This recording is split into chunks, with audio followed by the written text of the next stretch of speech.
我们继续回顾2019年探访宝岛客户的视频。今天的主人翁 Michael 在新北市經營美容行業，如今已成功取得台灣身份。我們一起聽聽他關於經營的寶貴經驗。我依家係做緊美甲嘅，美甲美容，係啦。咁其實我做呢個行業，一來因為我有認識嘅朋友啦，係做呢行，即係有識得嘅美甲師，同埋美容師，咁所以我先可以做到呢一行嘅。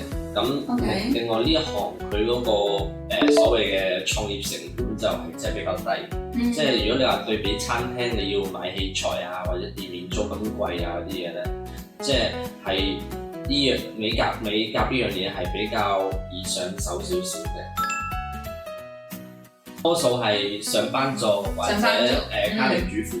OK。咁就好睇你，同埋都會睇你點樣宣傳啦。好似我哋呢行咧，就係喺網上平台，即係 Facebook 啊、IG 啊咁樣。台灣人佢哋其實大部分嘢都係用 Line 嚟到解決㗎啦嘛，係啦。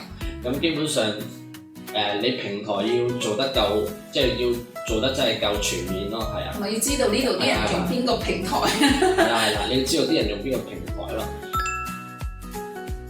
喺個台灣做生意係好易起步，但係你話首頁係好難㗎嘛，即係創業比首頁難啦。係啊，首頁好難嘅呢個，因為始終台灣係個市場，第一你嗰個市場調查要做得好好，二來你要知道你呢個地區嘅人流，然之後佢哋接受嗰個價位，然之後同埋呢一區嗰個客人嘅質素。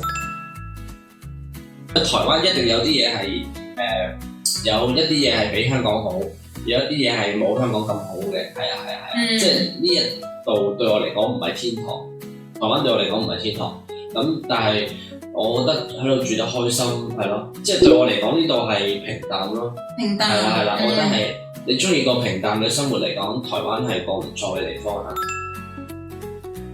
今日個 agent 係可以俾到你唔錯嘅意見，係同你講翻少少貼地啲嘅資訊。